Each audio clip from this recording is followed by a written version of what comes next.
everyone, this is Catherine, otherwise known as Kerr Avenson, and I'm going to do some pouring on a big piece of paper this time. It's A4 stuck on a protected card, but no little legs. And I'm going to do something that I have wanted to do ever since it took the YouTube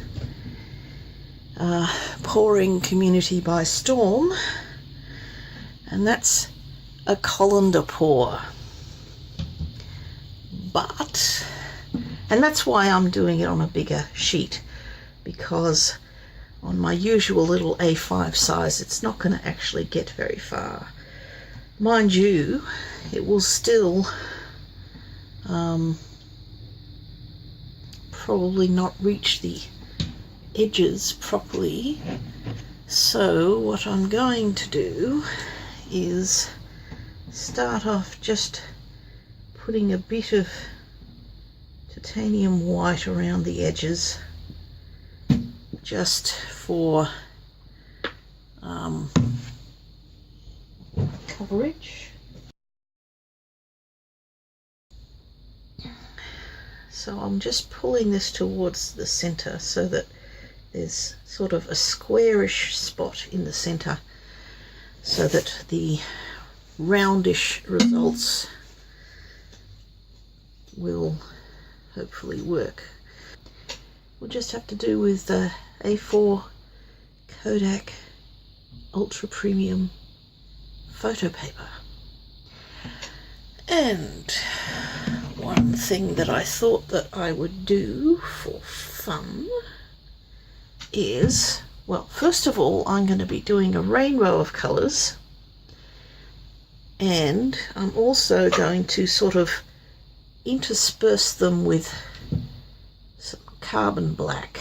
So I'll start off with a bit of carbon black, and then I'll go with my Napthol Crimson, and some pale gold. No, I was gonna, pale gold. It would be a bit much if I actually put black between everything. So, and some cadmium yellow, and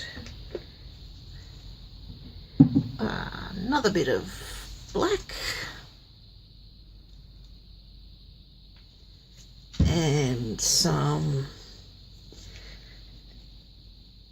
iridescent phthalo green. Yep. And some phthalo blue.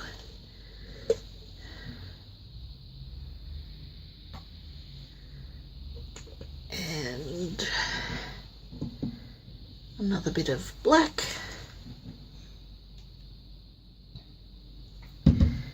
And some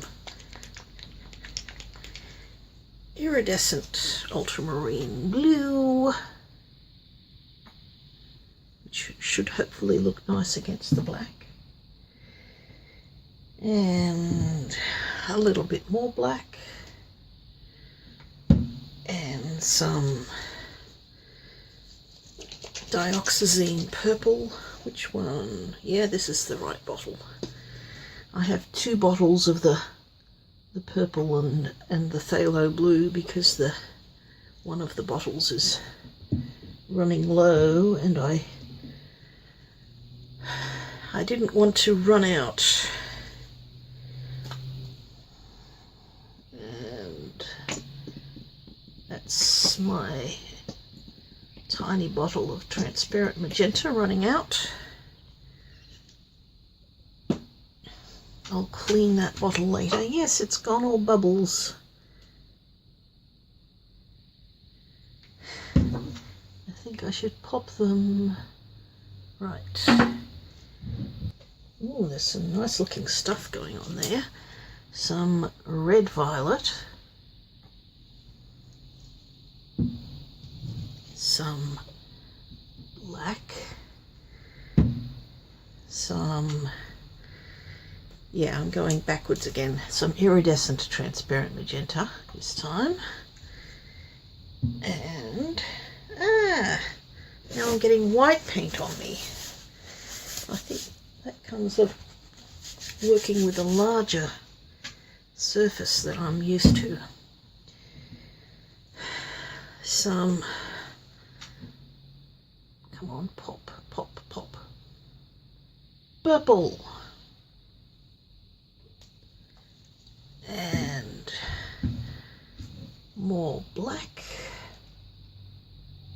Because I don't want to tilt this, because I'm hoping that the pattern made will be really nice, and I don't want to lose it by tilting it. Okay, that's the end of that. I should stop, it's just popping out bubbles.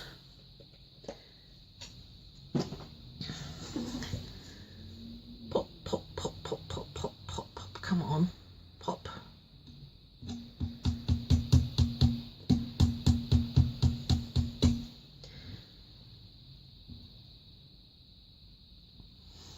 Oh well, we'll get some odd and interesting effects, hopefully, instead of just mess. So maybe I should just stick with the iridescent.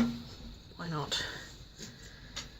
And I'll do a different thing. I'll go around the edge there, which is probably silly, but then I'll put some black there, and then my yellow, which I should probably shake a bit more, and just go squeeze.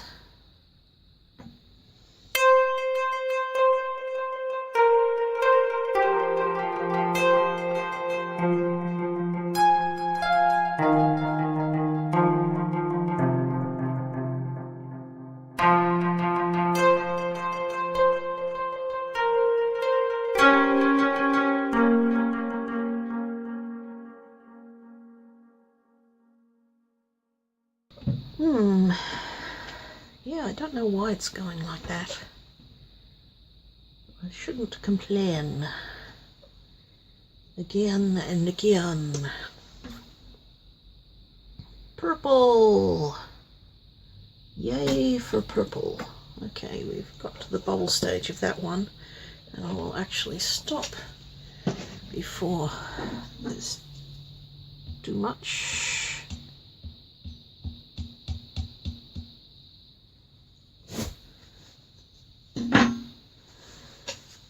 And some more black. Yeah, I know, black could take over at any minute.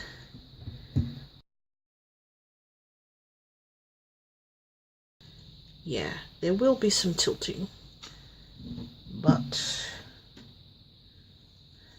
my point of the white was so that I didn't tilt too much and or delude myself into thinking that the corners were massively important. Okay, so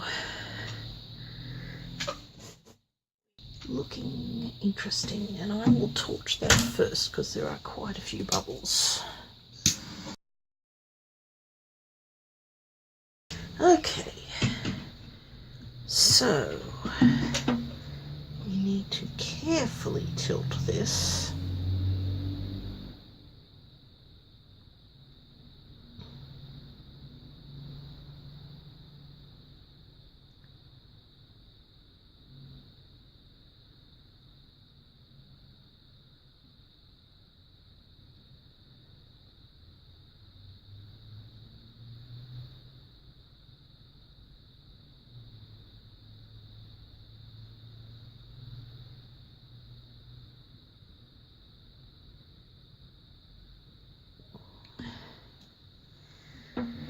And then what?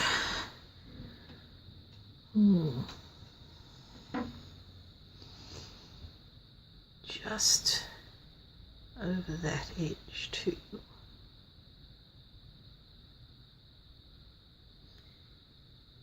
I think. Now, I wonder if I can swipe this. Promising. Quite promising. Yeah.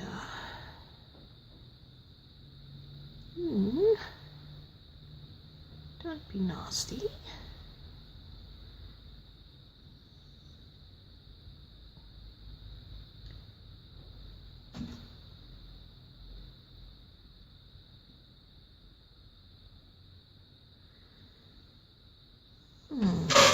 Odd things happening with the white, but you'll see. Yeah, that is looking quite interesting.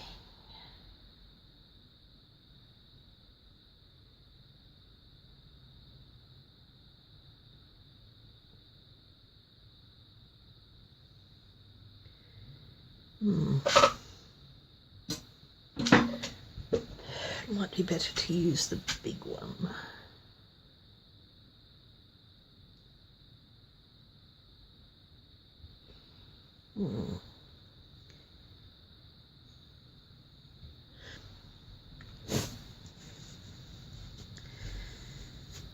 Now I want to do that far corner.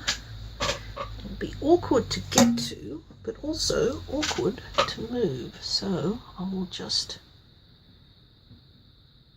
do it with my offhand.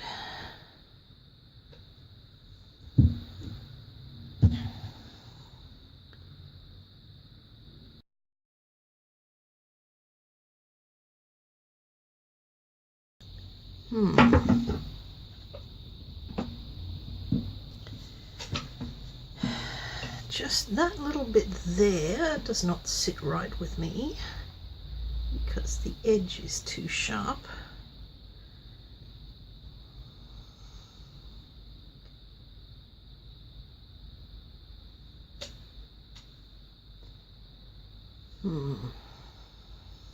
Let me ponder and contemplate. It looks quite interesting and rainbowy. And I'm glad I put the white on the edges because that sort of gives it some lightness. I don't think the black is too bad, but maybe it will just move and take over everything. That's quite possible. But time to stop before I mess it up.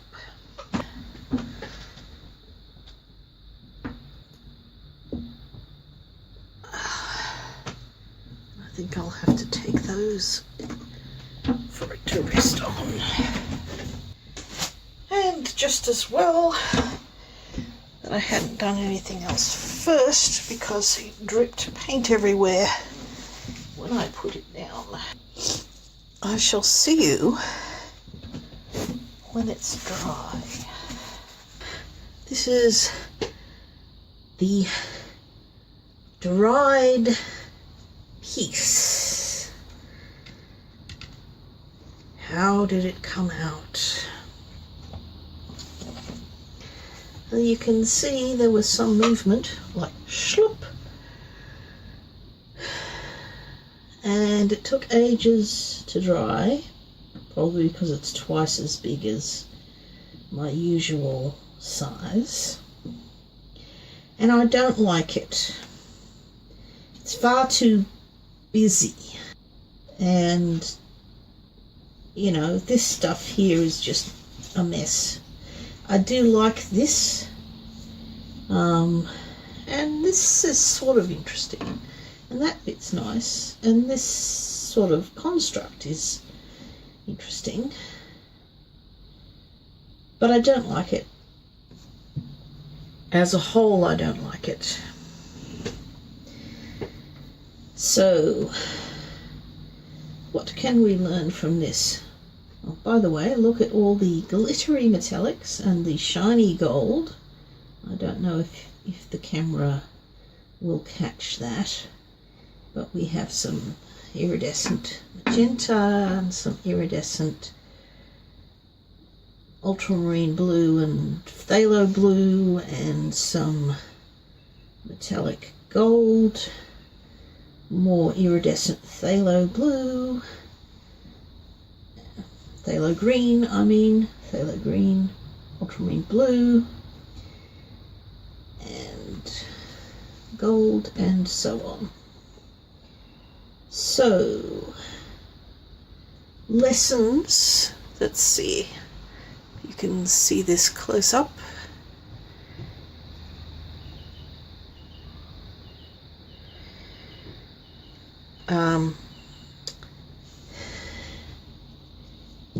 A4 is too big for my current setup. I did not find it possible to take a decent photo of this because my light box, even though I could hold it far enough away to keep it in view, I couldn't hold it steady. And when I tried doing two photos and stitching them together with a panorama plot program, it looked pretty crap too. And as I also found during the pour, I kept on, knocking my arms against it, getting paint on me. I mean, I get paint on me often, but I just felt a bit cramped. So if I do want to do larger pours in the future, I'll have to do it with a different setup. Either don't film it at all, which is possible, in which case I could just do it on a big table and things would be fine, but I still wouldn't be able to photograph it. Another thing to learn is, if you're doing rainbow colours, swipe seems to be the best way of making it come out nicely, because, well, I mean, I think that this this part did work well. See, I mean, bits of it worked separately, but like as a composition, that and that belong to two different paintings. And this part shows that, I don't know, I either had too many different colours, or the